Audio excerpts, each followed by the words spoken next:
When you want to be the best, you can't settle for the rest. For anything on iRacing, there's just one name you need: Maconi. With the launch of Maconi Entertainment and Maconi Competizone alongside Maconi Setup Shop, we now provide the best of the best in setups, paint schemes, coaching, broadcasting, and event organization. With cars across all 4 license classes, we have what you need to hit the track with confidence.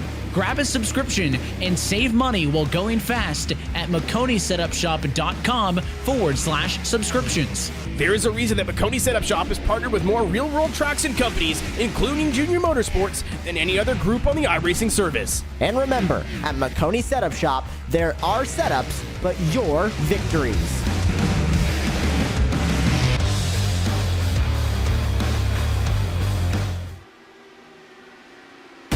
Well, hello and good evening, folks. Welcome back into Maconi Entertainment's Fast Fridays. Here for the month of May, it had to be Indy. My name is Ron Mullins. Alongside me in the commentary booth is Jeremy Briggs. Howie Burrows is our producer for tonight's broadcast. And Jeremy, it's fitting for a good reason. We just had a stunner of an Indy 500 a matter of about 5 days ago. And here we've got a 50-mile, 20-lap long race in front of these drivers and in front of us here on this broadcast tonight. Actually, it's 50 laps. What am I saying? I got the miles and the laps screwed up there, but 50 laps around here, it's a short one. So we are in for a rather quick, rather punchy, but still rather exciting 150-mile long race.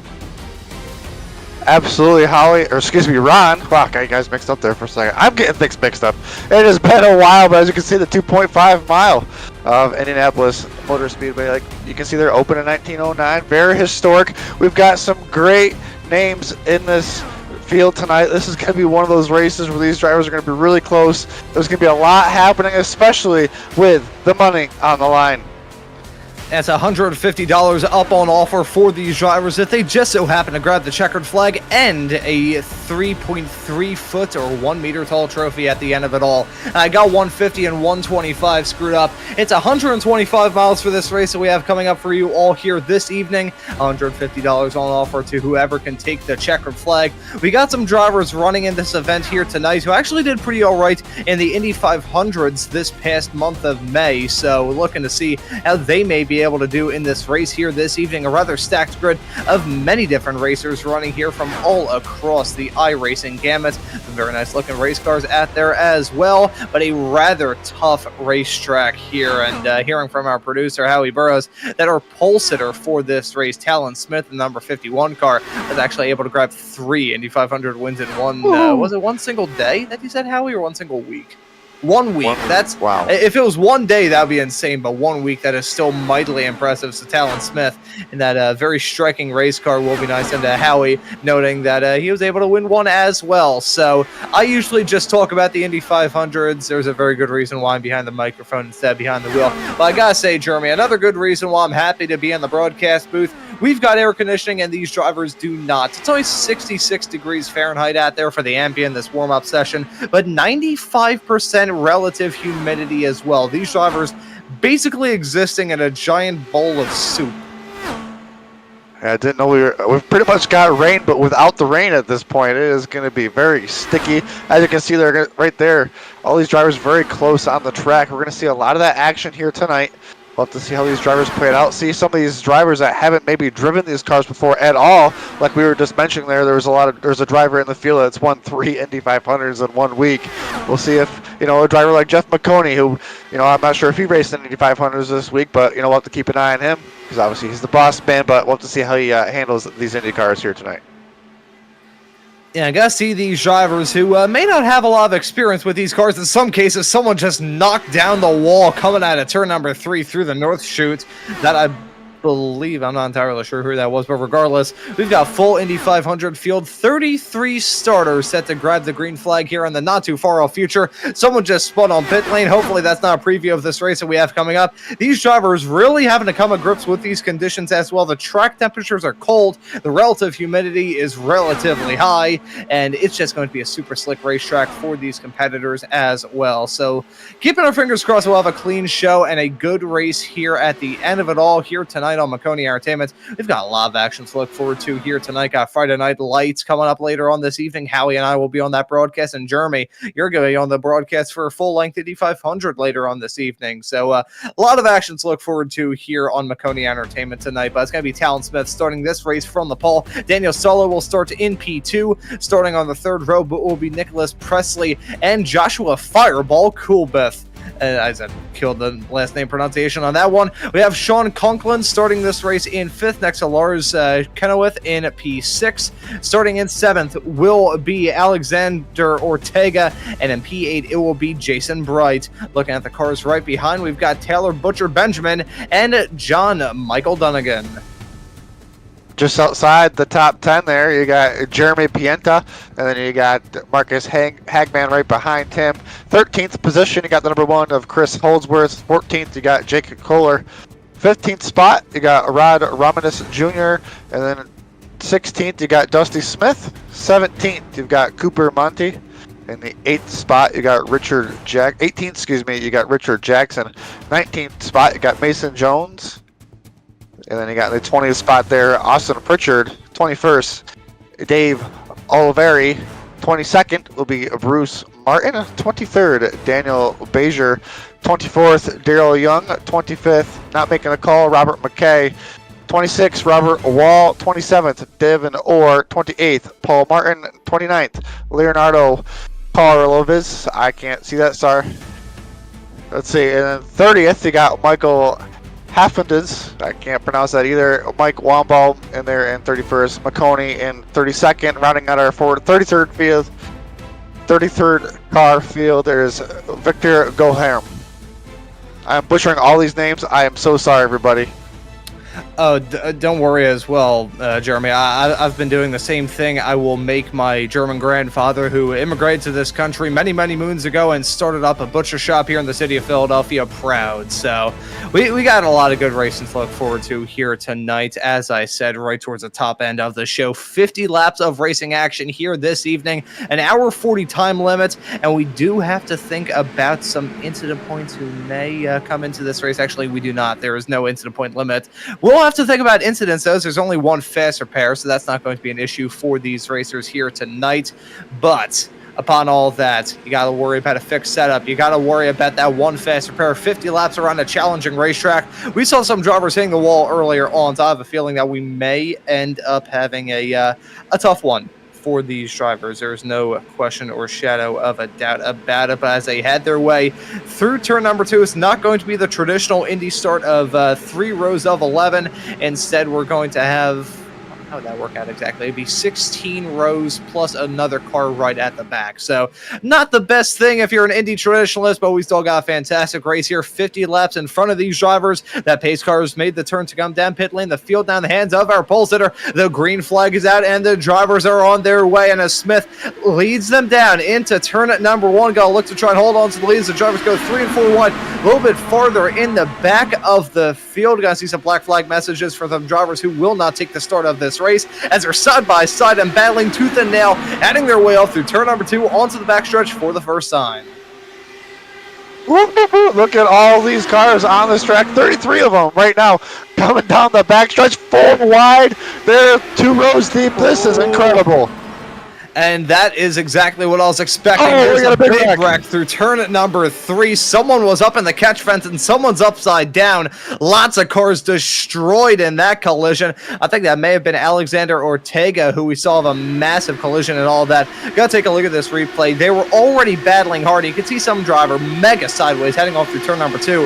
Then they went down this backstretch, and after that, pure unbridled pandemonium broke loose. They were 4 wide. Someone went off into the grass, and then, oh my God, up into the catch fence. 3 cars up into the fence. That was a huge impact for all of those racers, and some drivers having to take some massive matrix moves to avoid any sort of major collisions in that.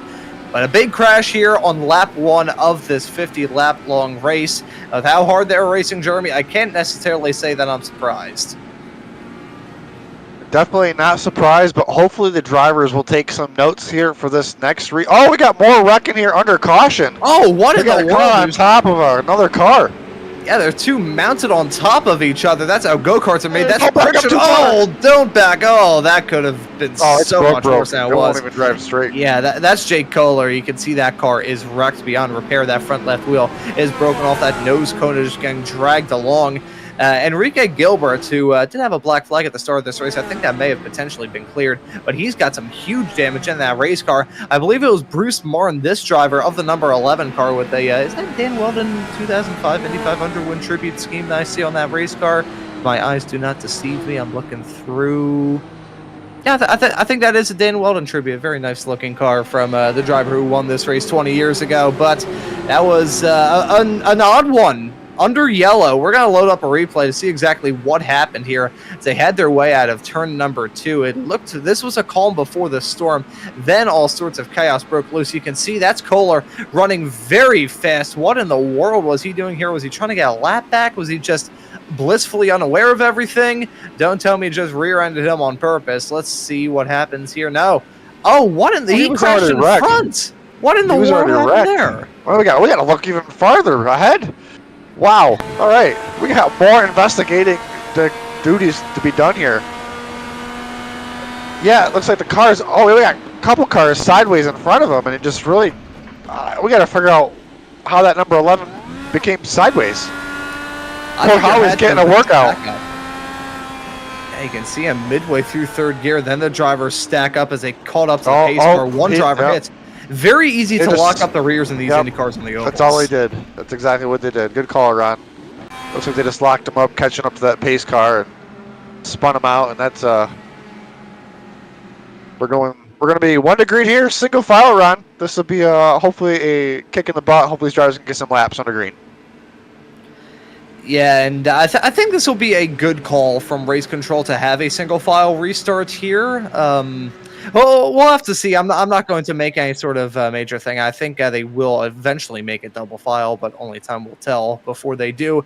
The pace car making a big slide to come down pit lane. Nice drift from the pace car driver as he turns his way into the pits and puts the field back in the hands of our P1 sitter of Talon Smith as a green flag is back out here at Indy, and they're already 3 wide, a little bit farther in the back. They did not learn their lesson after that after those 3/4 of a first lap of this race. They're already battling hard. That's Cooper Monty losing out in all that drama. Actually, that was Cooper Monty gaining some spots, and Rod Rahemus Jr. losing out on some places as the field had their way down the back stretch yet again, side by side. Not going to see the massive pack of race cars that we saw down to turn number 3 last time, but they're still going to be going for some moves. That side by side solo jumped into the race lead. Talon Smith nearly dropped down into second as Lars Chenoweth is looking to maybe jump up into P2 in front of Smith. Here we are.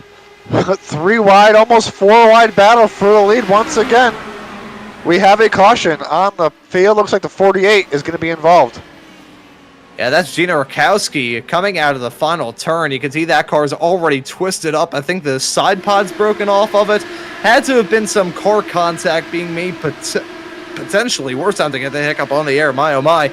As yeah, you can see that car was already wrecked as we cut to that replay. So let's reel it back a little bit. Side by side racing right in front. That's got a bunch of pretty big hole of dirty air heading off through turn number 3. Coming out of it on the high side, gets a little bit loose here. Contact being made, bang, into that outside wall. Gina is going to go. Big impact for the driver, the number 48. That left front is broken off, and oh, that could have been worse. I think it was a matter of inches with another car nearly getting collected in that as well. Definitely very close. Lucky to get right on the pit road there. Still think went a lap down, but was able to get that fast repair. Hopefully a lesson learned. Hopefully get 40 laps back in the books here. I'm not sure of those drivers that were able to get repairs done or stay on the lead lap. Looks like out of our 33 car field that we had, looks like, no, 35 we had at one point. No, looks like 33. 2 of them are 1 lap down. The 48 and the 28 are 1 lap down, so we have got more wrecking, I think, on the track. Have they wrecked again? I think it was a 48, and I think it was the 48. Oh, God, someone stopped on the backstretch. Yeah, you can see that's the 48. Why, oh, why is that? Okay.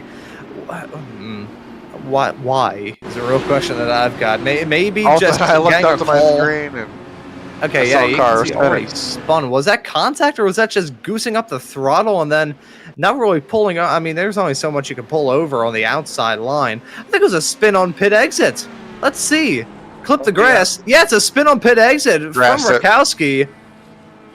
Wow, easy mistake to make too. Be sure these cars are basically skidding around like you can never believe on pit exit here, but first time I've ever seen that happen.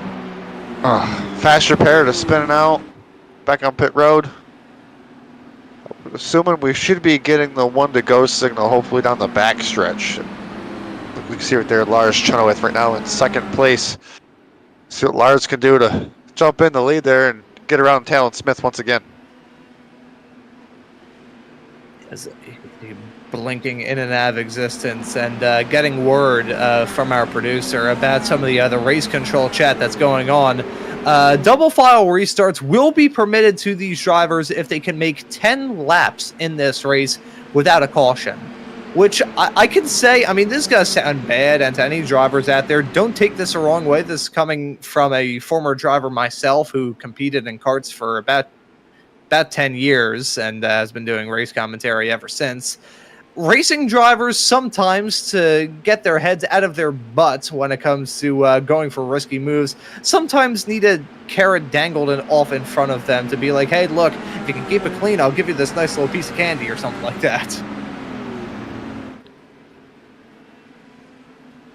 Ooh, piece of candy. Who doesn't want a piece of candy? But we got $150 on the line, and you know what it's like, Ronnie. All these drivers just want to go forward and go fast. But when you're deep down there, 20th plus, it just looks like you're so far away, and the racing is so intense just because of that. And hopefully drivers can calm down and get a few laps under the books and get spread out to make those passes. As the pace car lights are off, it looks like we're getting come to green. Yeah, the second restart of the day. Let's see how long they can make it this time by. They got off to a much cleaner one last time by these single file. Oh, no, they're already wrecking in the back. Someone's up in the air. Someone's up into the fence.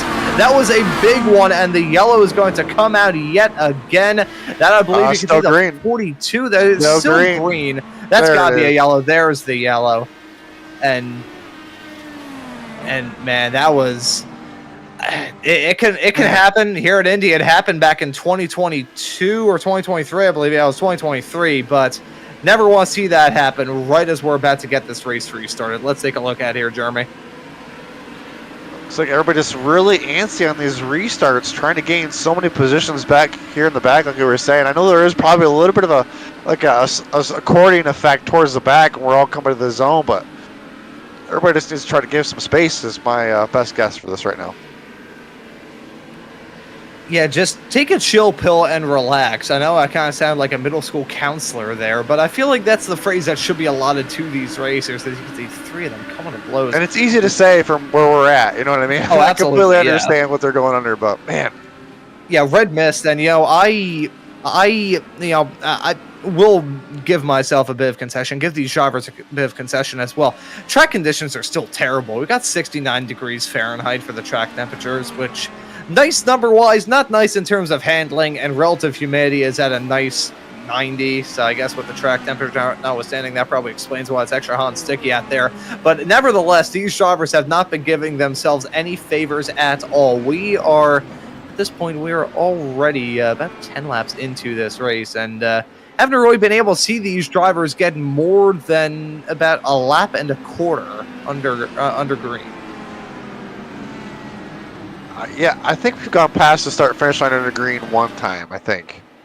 If I remember correctly so far here in this 50-lap event. Right now, we got 10 laps. We're on lap 10 right now. So out of this 50-lap event, we've already had, I believe this is caution number 3. Yeah, this is the third caution of the race already. Got kicked off. You're not going to believe it. I believe there's more wrecking. Oh, you've got to be kidding me. I can hear an engine revving. Unfortunately, we got some technical issues going on at the present moment, so we won't be able to load up that replay. But I heard the revving of some engines, so I think there have been more racers to have a collision. And yeah, looking through, I think... some drivers are already getting a little bit upset with each other. Can't necessarily blame them for moments like that. It is rather odd that we're seeing here at the present moment. Someone is trying to unlap themselves, I believe. Man, that was so close. Yeah, I mean, it may not seem like too close, but at the same time, that car is probably going a steady click of, I would say, about 140, 150 down the backstretch. These cars are going about 85. Somebody just swerves to clean their tires off. That's all it takes. That's happened before at Indy. The great Scott Dixon in his first Indy 500 back in 2003 actually crashed out of the race under yellow trying to warm his tires up. And hey, happened to Scott McLaughlin this past weekend for the 109th running of the race. So can happen to the best of us. And having a crash like that down into turn number 3, basically be an airplane collision more than anything else. Keeping our fingers crossed so that we will be able to get this race back into some sort of groove as the green flag is back on. The driver's back on their way. Talon Smith is your current front runner. Briefly had Ashton up there, but I don't believe that was correct, as Talon Smith is your race leader. Lars Chenoweth is slotted in P2. Daniel Solo riding at your top 3 as look at Colbreth maybe going to try and get a move done. You can see the draft already playing a factor. Don't tell me they're going to go 4 wide, hang down into turn number 3. Nope, they're just going to go 3 wide with Solo on the inside, Talon Smith in the middle, and Chenoweth trying to get something done. There's been a crash a little bit farther in the back, but they're still side by side for P2 and P3. A big puff of smoke as they head their way through the north chute up into turn number 4. Solo, your race leader. Here we go. Can we get a lap under green? Oh my goodness. They're trying to not let that happen as we're all 3 wide for a second. Man, it is so treacherous right there. You can see the pack starting to build. Cars starting to wash up on exit with all that dirty air. Every time we go on exit, that's where the trouble is going to be. Yeah, whenever we see these drivers come out of the corner, that's usually going to be when they start to slide, even early. And it's said like this, and that's a huge one up in the air, 25 feet, and nosediving off into turn number 3. Someone just achieved orbit.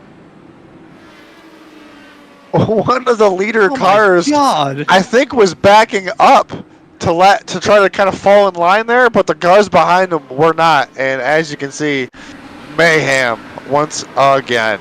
Wow, unbelievable. We'll have to check out this replay. And that was Josh Colbreth, Josh Fireball Colbreth, coming in like a meteor, heading down into turn number 3. We're going to take a look at this. I think what may have happened, someone I think clipped the wall, because there's a bit of the wall that gets turned into metal barriers there. And if you hit that was Chenoweth. He scraped the wall a little bit and bang, up in the air. And that second impact, look at Colbreth. Wow. Still up in the air, bang, in he goes, taking out more cars in the process and tumbling through into the fence. What style points? Yeah, fantastic style points. Like we were talking before this broadcast started about a broadcast I was doing here a couple of weeks ago and how someone had a pretty big collision hang down to turn number 1 and achieve max style points. Look at this though, bang! He was nearly as high as the damn grandstands. Wow. Yeah, we need to get the ambulance over there, especially in the sim rig. Wow. Yeah, that's not one where you get an ambulance. I'm going to have to pour out a drink on that one. My, oh my. Whew. Cars are coming to pit road, even all this mayhem. Yeah, I mean, I can't necessarily blame some of the drivers who maybe avoided that collision by the skin of their teeth, coming in for a change of tires, a quick splash and dash, and probably a change of underwear after that. I can't necessarily blame them if I'm being brutally honest. But heading down pit lane, I believe one driver has stayed out, as I'm going to have to... I'm actually going to hold off on the other angle that I've got right now. I want to take a screenshot of that in sim, because I am genuinely at a loss for words. There's nothing that can be said as it's a drag race off pit lane for Solo and Smith. They were just about tied there. I think Daniel Solo got the upper edge by a matter of inches as they came out of pit lane. It was actually Talon Smith. Alrighty, so Talon Smith in that very striking, is it magenta, is it pink? I was never very good in art class. He, according to Howie, he calls that car pink. So the pink car of Talon Smith being the best of the best on pit lane for the first time. It looks like the top 4 cars stayed out, so we'll have to see how that strategy plays out for them. I believe we are getting ready to come to the green flag at this time. A lot of drivers involved in that incident. Man, oh man, a lot happening so early on in this race. I think we got 2 laps of green in that time. Yeah, we got a little bit of green flag running, but upon that, we also had the biggest crash we've had thus far tonight. So if we have if we have 3 laps under green, we may end up seeing a driver score a hole 1 on the golf course on the inside of this racetrack, except without a golf ball, instead with their own race car.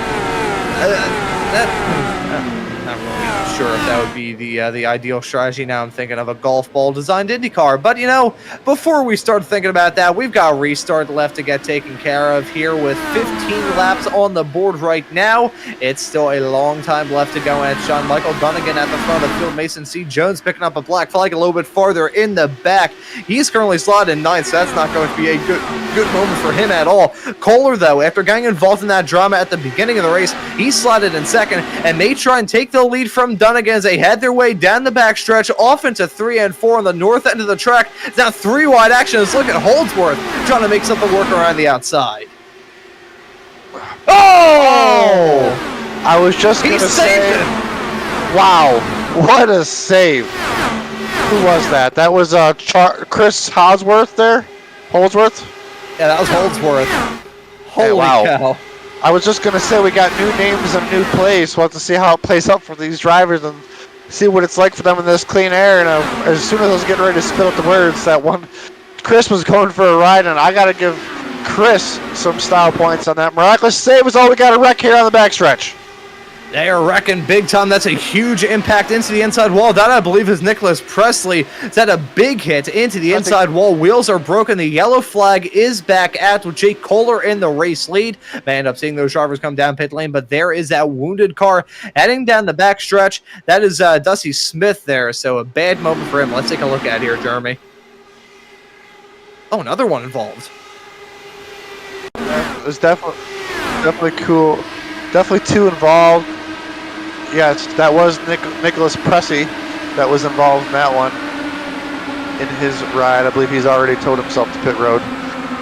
So, looks like Dusty Smith got loose on exit, and Nicholas Presley had nowheres to go. Yeah, that incident's rather common here at Indy. A big impact into the inside wall for the both of them, and rather tore up are those race cars. And we have to get to the point where we're thinking, how's it going to work in terms of these drivers with their fast repairs? Only one allotted to these racers, and I think there have been some who've already run out, as again, some more wave rounds in this race already. Whenever I see wave rounds at Indy, it always stirs up my, I wouldn't even say my flight or fight. It would be my flight or flight. I either want to get away from a situation like that, or I won't get the hell away from a situation like that. It does look like a pit stop is required. Looks like only 30 laps on fuel, so these drivers have to kind of manage their strategies here, as it looks like one of the drivers that stayed out last time decided to come in this time. So Jake Kohler, brings a couple more drivers with him, as there is unlimited tires. Dunnigan stays out as we continue to watch the field shake up. Watch the scoring monitor on the left-hand side of your screen. Just flip cars all over the place as we watch these drivers. So we got 30 laps on fuel. These drivers are going to be right on the edge of making it to the end if they pit right now. And now, if anyone heard a loud ka-clunk from my microphone, what happened there was I lifted the drink that I have up on my desk, and I lifted the coaster up with it, which then came crashing back down. So, if anyone heard that, no worries. My microphone didn't just completely fall off. Ka-clunk. It's a ceramic. It's a ceramic coaster as well, so that's a heavy thing. So that's a heavy one. Yep. Very, very glad that didn't break. Actually, it is an IKEA desk that I've got right now, so chances are probably would break my desk before it would break the ceramic. But hey, IKEA, if you want to send us some money to up the prize here from these Maconi Fast Friday races, we won't mind that one bit, and I will rescind the comment that I made about my wonderful IKEA Mickey desk. I love a sponsor's pitch. Well done. I've actually been looking at getting a new desk, because this one I bought back in 2018 when I didn't even know that I wanted to do broadcasting. Frankly, back in 2018 when I was like 14, I didn't really know what I wanted to do in life, period, let alone that I was going to do broadcasting. So I bought this for craps and goggles, and Yeah, now I'm like, you know what? I can only fit one monitor on my desk, and considering this commentary stuff usually requires a lot of screens, that's not the best setup in the world. As I can see every single time that pace car makes a turn to come down pit lane, it has a little bit of a drift. I think, is that Talon Smith maybe following the pace car to come down pit lane? Not sure what the deal is there. No black flag out there for Talon Smith, as the green flag is back out, and the drivers are back on their way. Some 3-wide action already, and drivers already chopping each other off down to turn number 1. And let's see how long before they potentially stack it up. That is very close quarter stuff as they head their way off into turn number 2. Some 3-wide action a little bit farther in the back. At the front of the field, though, John Michael Duncan and Rohamus, they're involved in a side-by-side fight. Look at Daryl Young trying to pick up some places as well. Wow, as we watch this battle up front, hear me out. I think Talon Smith's strategy, if he comes back out in the track, we're right on the edge of making it all the way on fuel. We'll see if that's his strategy with all these wrecks, that he thinks that now is a good time to pit, get away from the pack, let them do their thing, and drive around them when they don't have enough fuel. And when we get that strategy content into this, you have to think about how those yellows have benefited these racers as well. Again, a lot more mileage. It's a big one huge yet wreck. again, heading off to the south end of the track.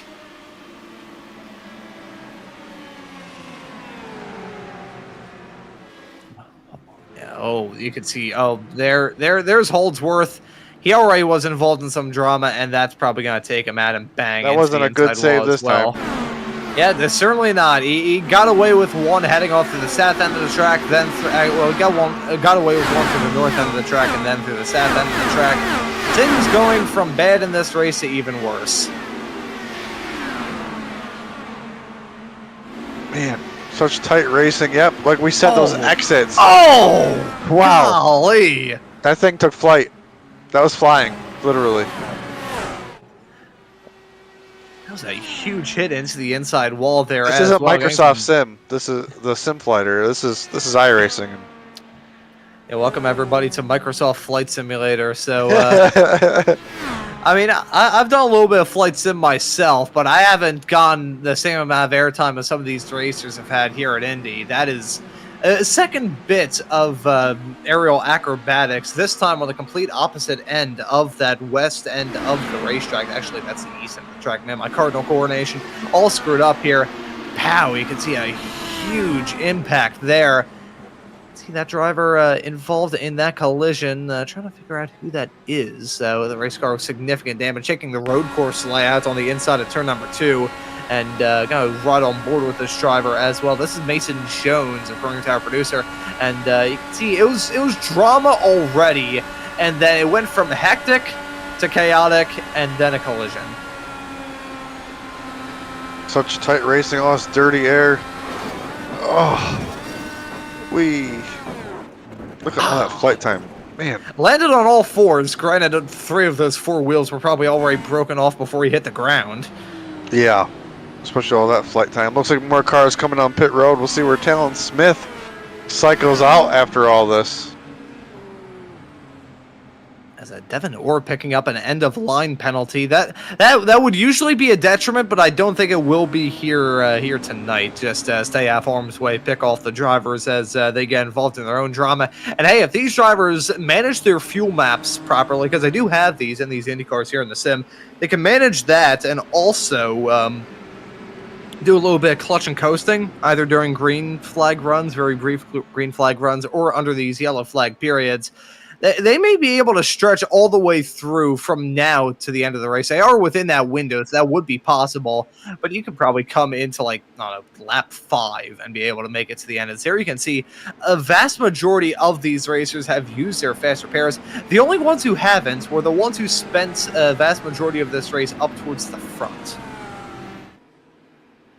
Right now, a couple of drivers up in the front have used their fast repairs.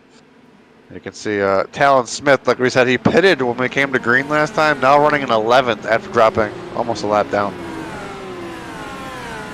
As we are going to be coming to a restart here in a couple of moments' time with Marcus Hagman up at the front. Daniel Solo in P4 is actually your highest class racer who has yet to use a fast repair. He's quick in these race cars, and I think considering he hasn't been struck by a falling anvil yet, we have to talk about him being in contention. Haven't even hit the halfway mark, though, in this race is a crash yet again. Coming to the green, and the yellow flag is back out. This one is Alexander Ortega. Heavy damage to the front and rear of that machine. We'll get a look at that Maconi Entertainment replay here. Oh, okay, so this is a nice nice notification to get on the air. My neighborhood is currently under a tornado watch, so clearly the storms brewing out there on the racetrack aren't the only ones brewing, period, as Ortega. That was definitely a touch from the back. That was a huge moment to have just a small little turn of the wheel, then around he goes. So there's definitely some extracurricular assistance there. Take a look at the replay from the outside this time, so you can get a better eyes on it. Looks like slowing up. Let's see, getting ready to gas it up.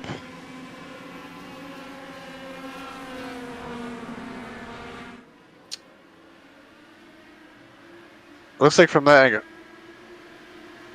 angle, there was contact. But that might have been Mason Jones that was behind him.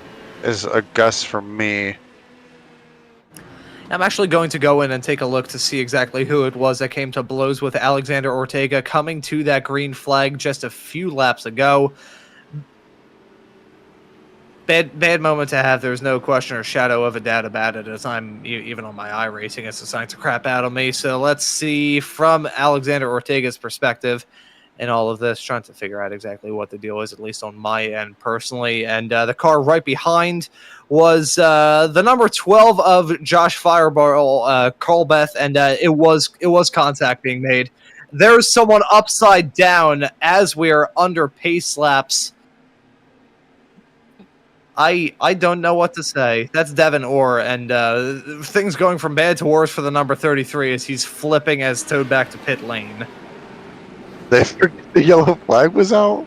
Were they trying to get their lap back? What are we doing here? Like, nearly pushed the driver off into the pit attenuator as well and all of that. So, yeah, we're going to run on board with Devin Orr and his perspective in this. And plenty to talk about, but man, poor producer Howie here. Yeah, I gotta feel bad for Howie having to be like, oh yeah, you could see coming in way too quick, and there goes the camera. I think Howie's got a break yet. Yeah, this is Colberth's perspective in that moment a little bit earlier on. Contact being made. There goes the front wing.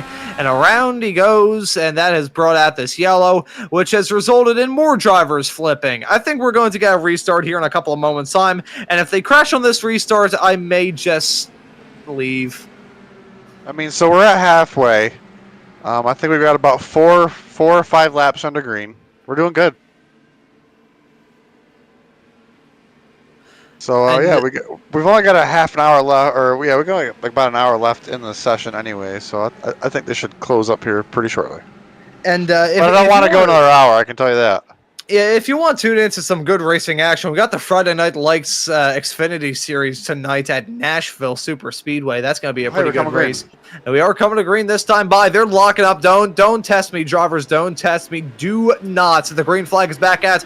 The drivers back on their way as they head their way down this start-finish straightaway. They're already nearly 3 wide, farther in the back, side-by-side racing for P2 with Robert Wall and Lars Chenoweth there. Looks like they're going to remain clean, heading off to the south chute down into turn number 2. Down the backstretch, though, once that draft starts, that's a driver running wide through turn number 2. Not going to get stacked up there. The weave going on, heading down the backstretch, trying to figure out any way to break the draft in these race cars. Heading up through 3 at the end of the back straightaway, and it looks like they've actually gone through this clean. I say probably jinxing it. If you've ever watched the Maconi Entertainment broadcast, and there it is. Wrecked back here in the backstretch. Coming out of turn 4, excuse me. Whoa! What in the world? I think that's... I'm not sure. Maybe it was just my perspective, but I think that side pod of that car just popped off like a misshapen Lego, ricocheted off the fence. It's see the contact being made through the south chute. That already wrecked that race car, and then bang into the outside wall. Huge impact for the both. And Dunnigan going to get broken at. Mason Jones picked up a meatball flag in that. I think it was actually the front wing that glitched around and just ping, popped off the car, hit the fence, and then bounced back into the infield. So self-cleaning race car, making these yellow flags brief. The contact being made, that was bad enough. The netcode contact being made, more contact being made, legitimate contact. Mason Jones, unfortunate, not a lot that he could have done there. Netcode clearly involved in that from that ad-board perspective, but the yellow flag is back out. We got 24 laps left to go, and Marcus Hagman is at the front. He may not even have a quick race car. If he could just hope on these green flag runs being as short as they have been, he could still probably hold off any sort of challenge that Lars Chenoweth throws at him. I wonder if Howie, our producer, can let us know how many laps the pace car has led tonight. He cannot tell us. Okay. Okay, we'll figure it out at the end how many laps this pace car has led, because I think it might be the leader of the most laps right now. I can believe it.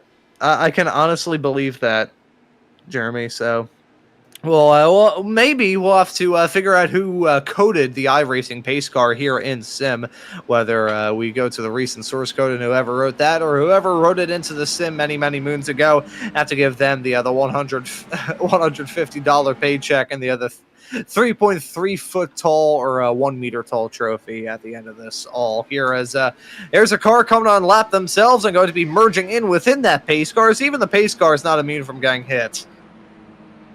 Pace car's like, oh no, please don't hit me. I didn't do it. I didn't do it. I don't know why we both picked up British accents there for a very brief second. Howie, I apologize. I think Howie's starting to rub off on us a little bit here. Not in that way. As we get ready, we're going to have, what, 21 laps to go when we come to the green? I believe it'll be 22, potentially. 22 laps left to go, and about to get a caution count at the end. Oh, I'm absolutely terrible at math. Here's a good fun fact for all of you. I took Algebra 1 in 4 separate years. I took it for second half of 7th grade because our teachers just decided to teach it that year. Then I was in there for the entirety of 8th, switched schools midway through 9th, like midway through the first month of 9th grade into cyber school. And then they put me into to algebra there, despite the fact I was meant to be in geometry honors. And then I nearly ended up having more algebra classes right towards the end of my senior year. I was stuck in algebra hell throughout most of my schooling career. So math sends me into some very bad flashbacks. The green flag is back at pretty slow restart, a little bit farther in the back. That is, I don't have a good feeling about this at all, if I'm being completely honest. On my side 2 and nearly 3 wide down into turn number 1. These racers clearly deciding that there's no time to yield, no time to oh boy, that's a driver nearly making it 3 wide. It's a big slide. Oh, he saved it. Oh, they wrecked behind.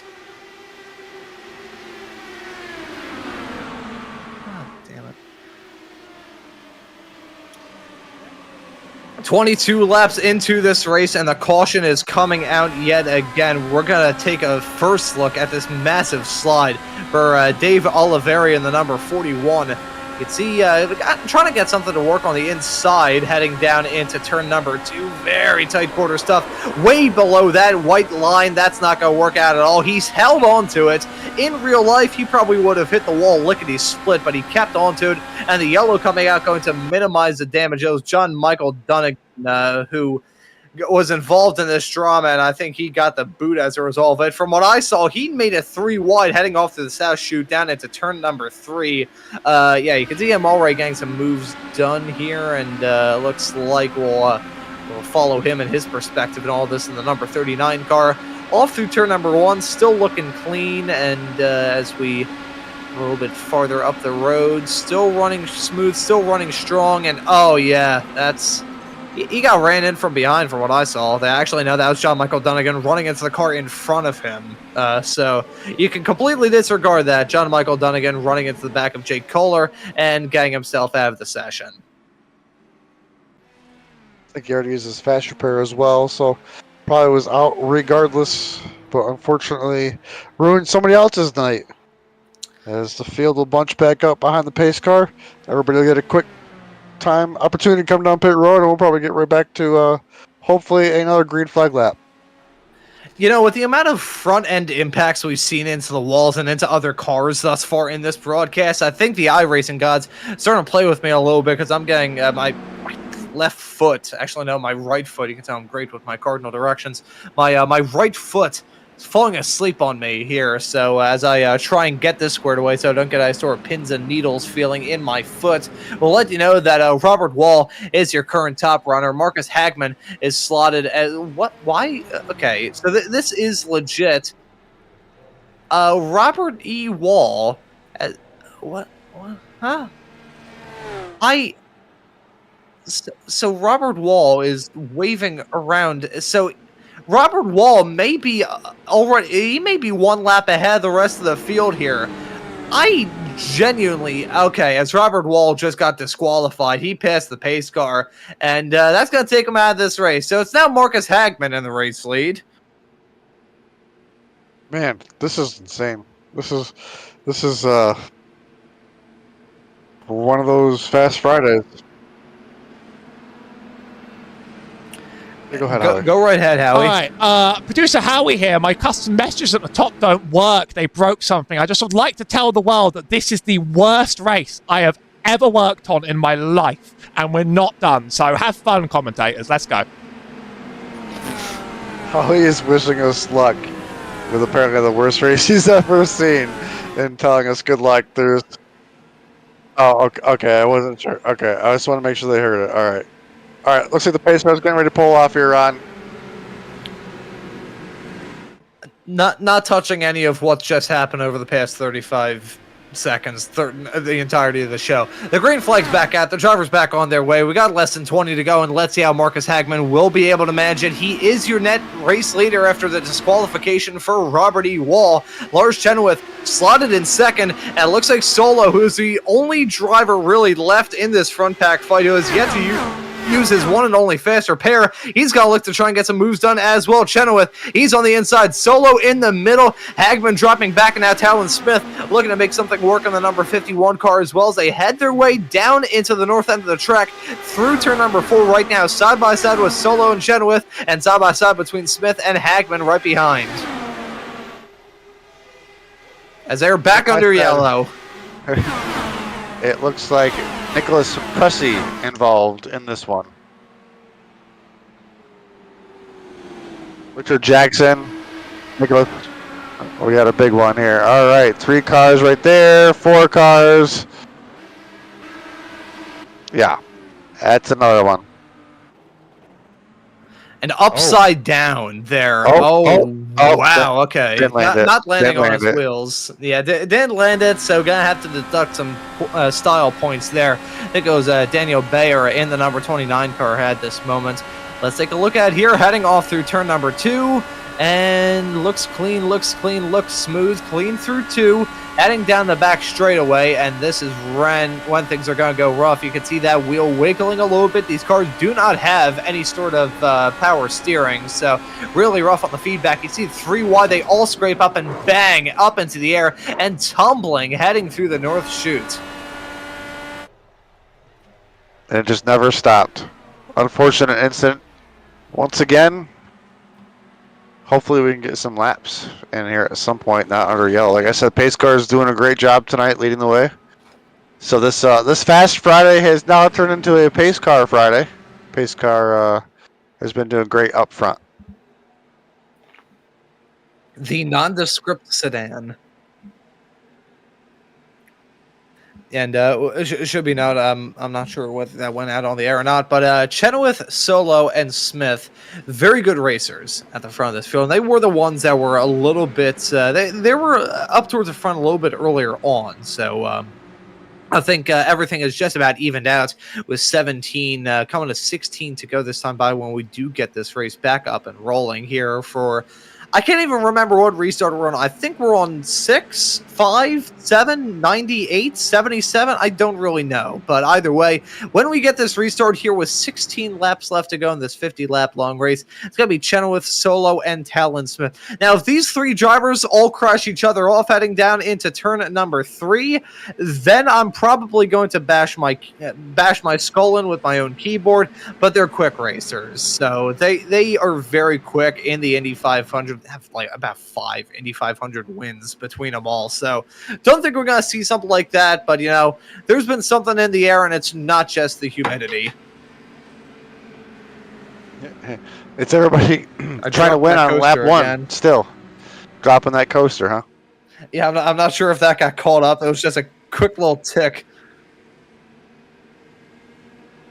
A great idea from our producer, Howie, saying that we have to have a chat with Jeff no matter what at the end of this. Frankly, I will do that in service to going in like 15 minutes before the Friday Night Lights broadcast, and you'll be able to catch about 40 minutes time here on Maconi Entertainment, here to bring the action to life and here to bring the drama to life as Chenoweth going to lead us back to green. They're stacking up a little bit farther behind, hoping that we don't have drama yet again on this restart. Jeff Maconi, he just picked up a black flag, so the commentator's jinx has no prejudice, striking everybody here tonight. Chenoweth going to be leading them coming out of turn number 2, but then we're going to have Solo and Smith maybe going to try and make it 3 wide down to 3. Man, this field has definitely thinned out as we are 3 wide for the lead with some really good drivers, but a very tricky track. You get As we look at the field, there's about 18 cars left on the track to have the potential to win that $150 here tonight. But I can see them starting to spread out. We are 3 wide going into turn 1.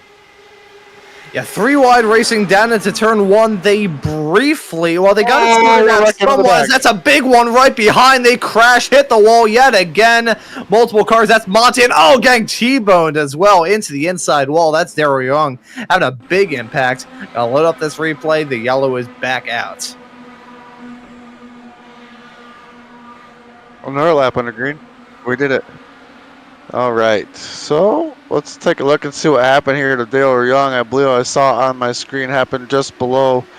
It looks like he may or may not have got contact with somebody, and we'll see what happens with that.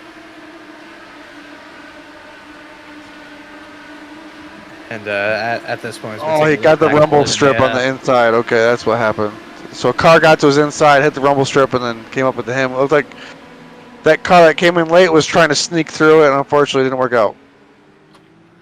Yeah, if you dip below that painted line, you are basically taking a one-way trip into the outside walls. We're going to take a look at another angle of this time from Bruce Martin's perspective in the number 11. The Jim Beam car heading his way down into turn number 1, got involved in some drama earlier on, so this is probably going to take him out. Bit of a last-second dive there, must be said, and yeah, that's, man, there's something in the air. These drivers seeing the red mist. Martin getting away with that rather scot-free, it must be said. Meanwhile, behind us, we take a look at Romeus Rodriguez Jr. There in the number 45. Multiple wheels broken off of that race car, as it was he and Smith coming to blows, heading off through the south end of the racetrack. We're going to ride on board with him and his perspective in this incident. Down the start-finish stretch, off into turn number 1, things started to go awry a little bit farther up the road. Bang into the wall, he's stuck on the inside of Maconi, and he was so close to avoiding that, but he really didn't, did he? I'm going to give him an A for effort on that one. Yeah, he gave it the old college try to avoid the collision, but the racing gods just said no. As our field continues to thin out, I believe we got 17 runners. No, we got 16. Maybe 15. You know what? I lied. I think we're down to 14. Started out here with, I believe it was 33. So definitely more than half gone.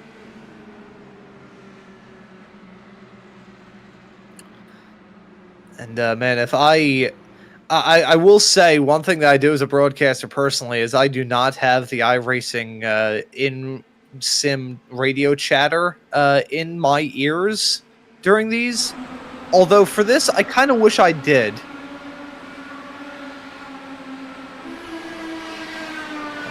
This was a good move from Marcus Hagman, the number 26 car. See, those racers were 3 wide, hang down into turn number 3. Hagman slipping right in tow, just barely hanging on to the P4 spots. They had their way off through the north end of the track. They're still side by side between Solo and Smith. And then you can see Lars Chenoweth right behind. And look at that run from Hagman heading down the start-finish straightaway. Gonna jump from 4th to 1st in the span of one single straightaway. That was a calm before the storm, before the drama picked off, but a brilliant move from Hagman.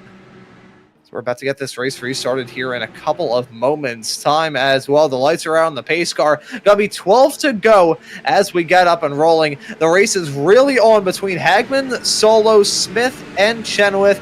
May end up seeing some more drivers maybe get involved in this battle, but it looks like it's gonna be a dogfight between the front fours. We're back up and rolling here at Indy, and it looks like it's going to be Hagman holding on to a comfortable lead down into turn number 1. Solo, though, he's gonna have a mighty run coming through turn number 1 and 2. Down the back stretch, they make it through turn 1 clean, a little bit farther in the back, but here comes Solo, here comes Smith, and here comes Chenoweth as well. First to pull off line is Smith, second is Solo. They're 3 wide, heading down the back straightaway off into turn number 3. Daniel Solo looking to jump into the lead, but here comes Talon Smith on the inside. We got a 6-car breakaway right here. These 6 cars out here battling for $150, coming around to 11 laps to go. But who's going to lead us to the checkered flag? Only time will tell. We got to come around 11 more times.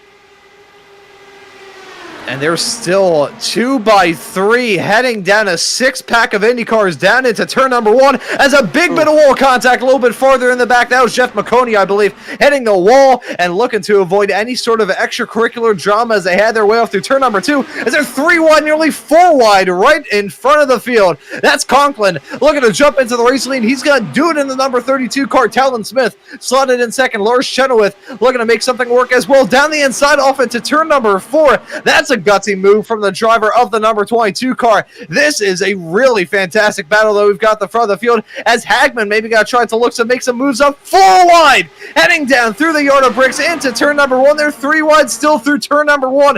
Solo on the high side. That's Talon Smith and Sean Conklin looking to hold on to it. Lars Chenoweth got to pick up the pieces in all this. Holy cow, this is a hectic battle. We went from a 6-car breakaway to about a 12-car battle, if not 10-car battle, as these drivers continue to fight.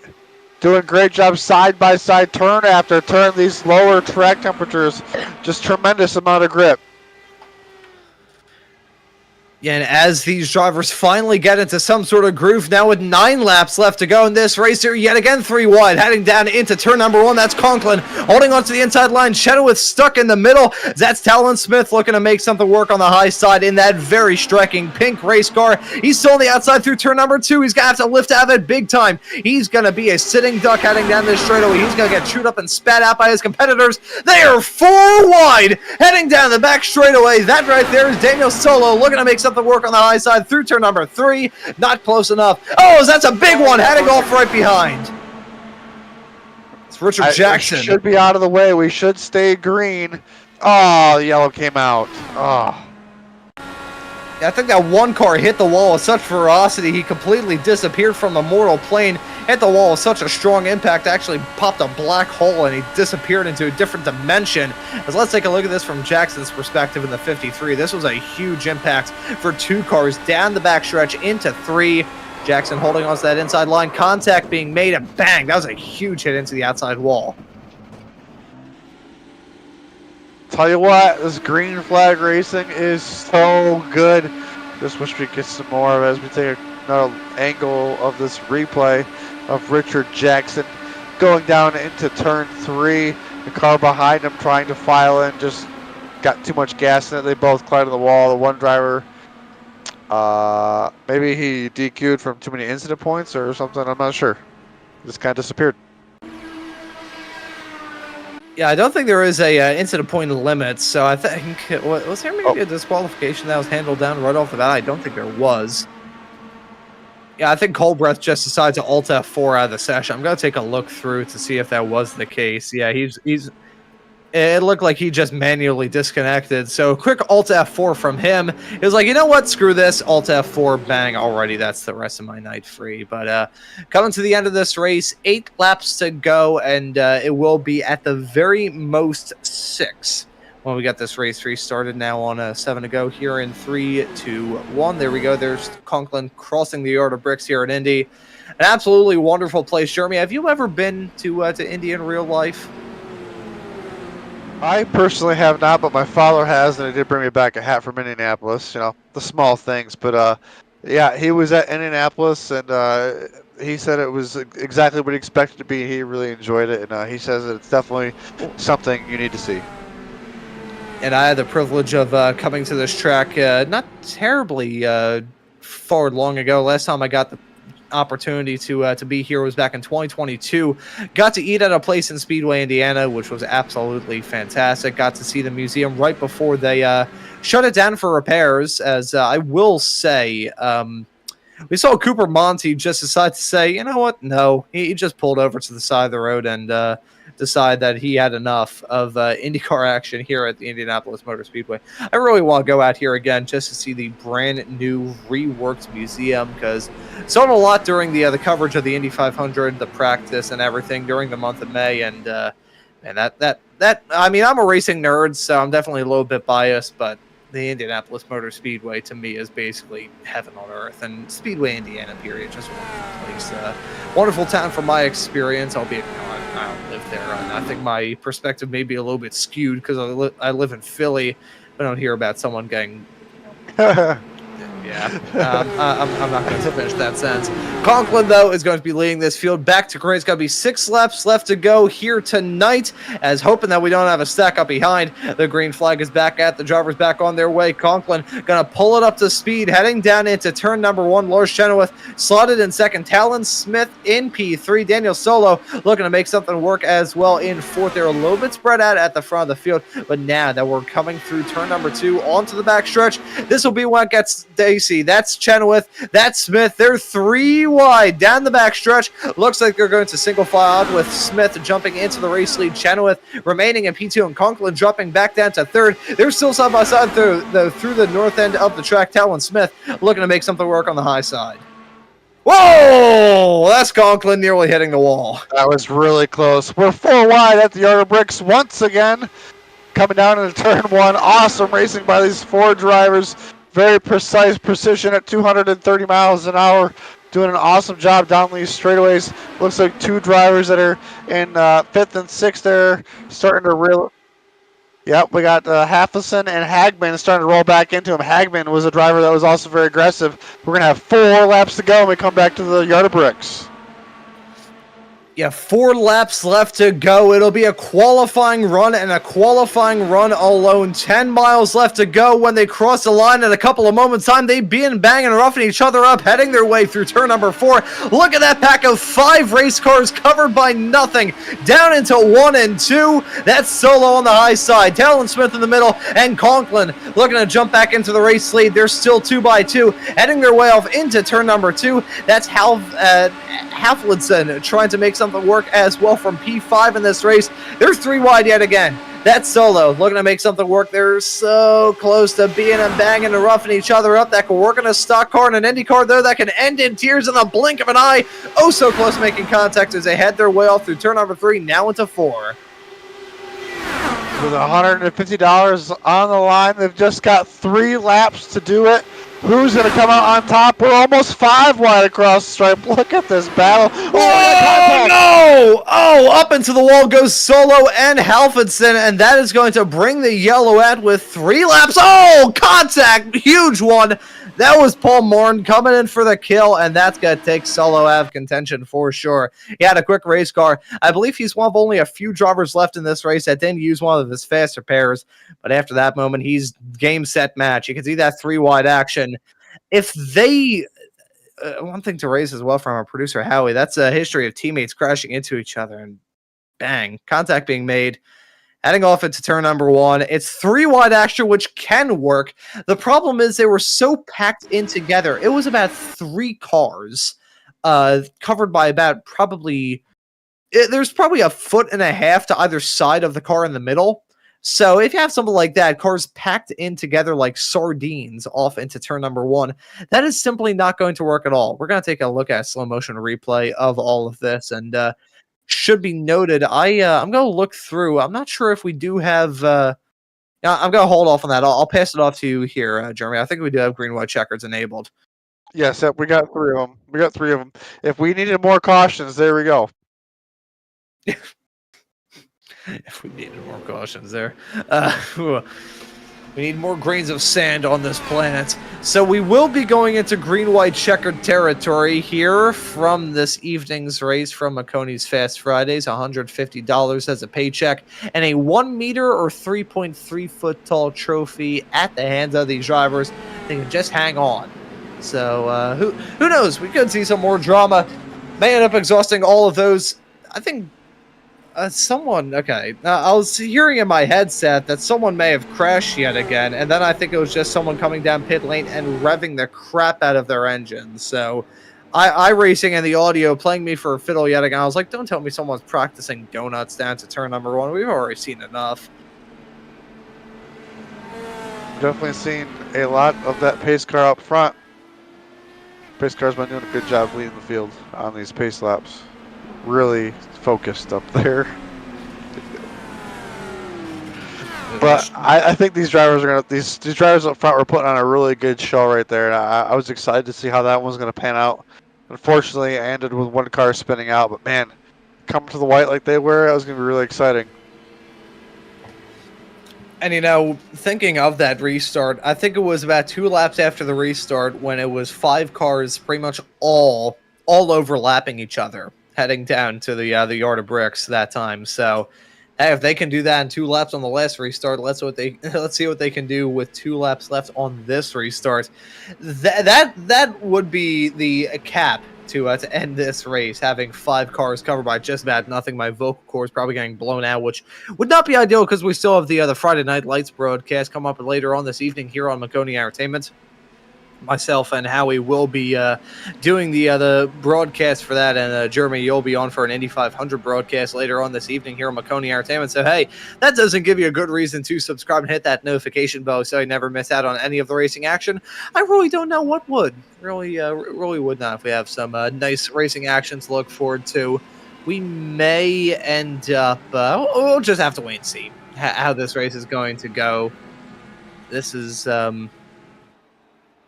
This is going to be an interesting finish for sure. Not a lot of cars left out there on the racetrack. This is a first attempt at green-white checkered territory here at Indy, and it's Talon Smith leading us back to green. Bruce Martin got to pick up a black flag and all that. That's not going to do him any favors, and the number 11 wasn't really involved in the contention anyways with the damaged car. But there's Talon Smith. He's still leading. Contact being made with Conklin and Chenoweth in this flat-out blast. That was through the south chute. They nearly come to blows again coming out of turn number 2. This is going to be hair racing. That's Conklin nearly coming to blows with Talon Smith. Now Chenoweth looking to make something work, but here comes Hagman on the high side, 3 wide through turn number 3. They're coming to the white flag here in a couple of moments' time, and they're going to make sure that we have a brilliant battle right to the end. Talon Smith and Conklin still battling hard. That's Chenoweth coming up blows. They crash big time. Coming to take the white flag. The green flag is still out. I think Talon Smith took it, and I think that may be a yellow because that was a huge one.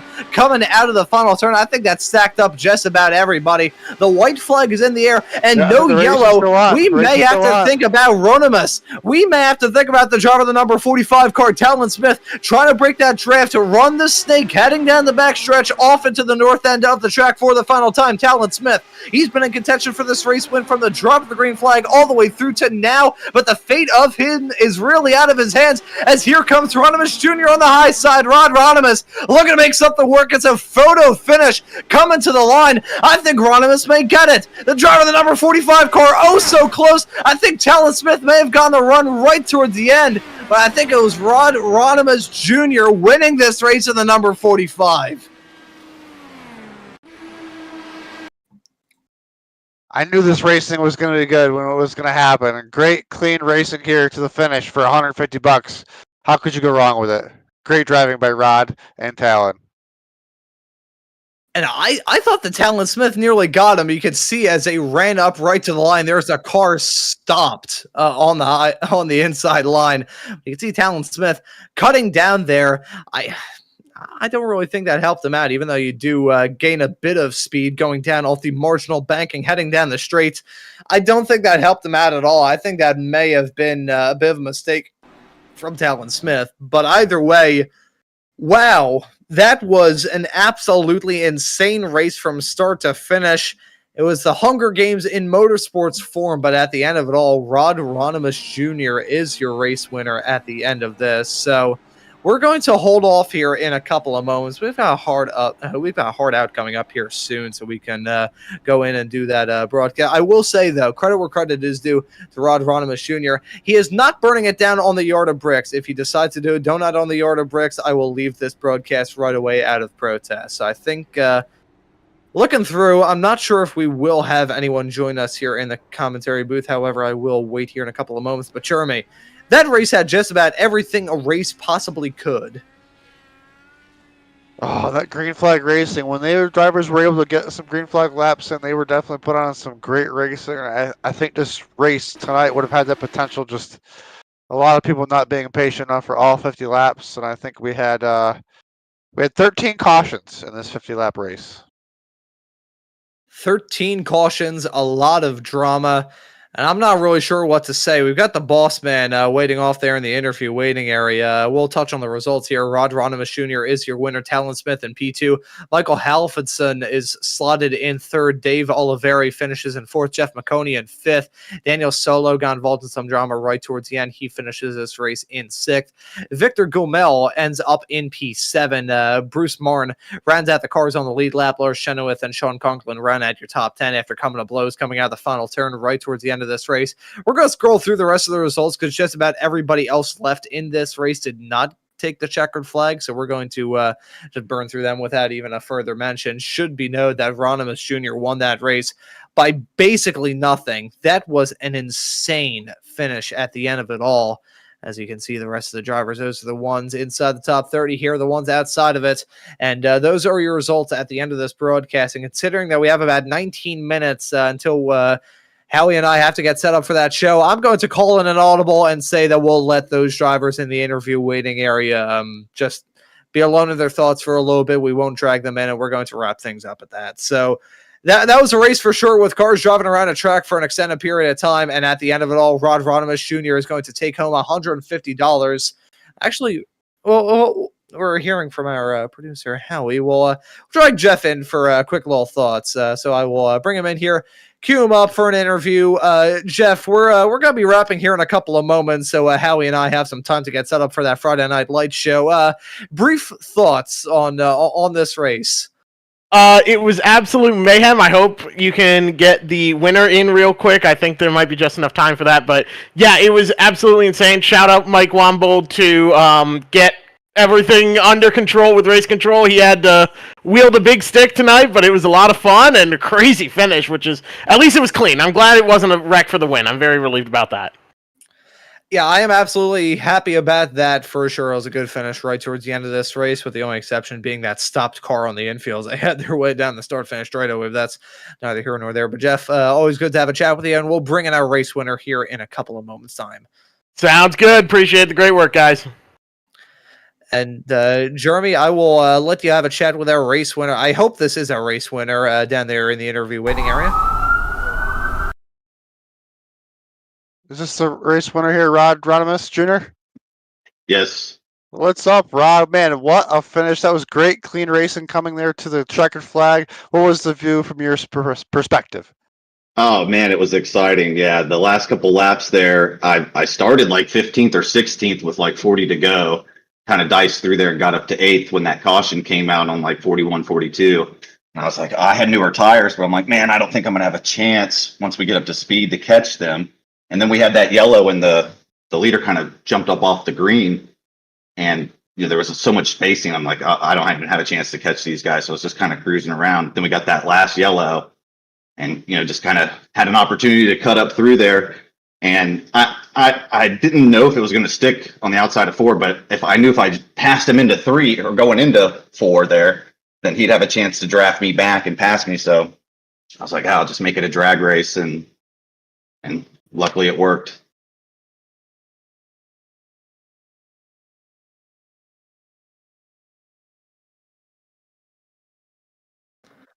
And I'll just take the mic spend then. your $150. Oh, sorry. I'll just take the mic if you weren't coming back. But if you want to quickly have one more thought, and then we can wrap this up. Nope, I appreciate it, guys. It was a great race. Looking forward to getting that trophy. I'm gonna put it up in my man cave and brag about it to all my friends. So a good source of bragging rights. You can never turn that down. But Rod, thank you for joining us here in the commentary booth, and well done on the victory. appreciate it, boys. Thank you so much. And that right there was our race winner of Rod Ronimus Jr., grabbing the checkered flag, $150, and a nice tall trophy at the end of this race. And with all that being said, I think that'll just about do it for this broadcast of Fast Fridays here on Maconi Entertainment with the Indy 50 plus some change for the laps that we had during that green-white checkered attempt. So for myself, Ron Mullins, Jeremy Briggs joining me in the commentary booth, and Howie Burrows working all the cameras in the virtual production hauler, I say thank you all so very much for watching this broadcast of Maconi Entertainment.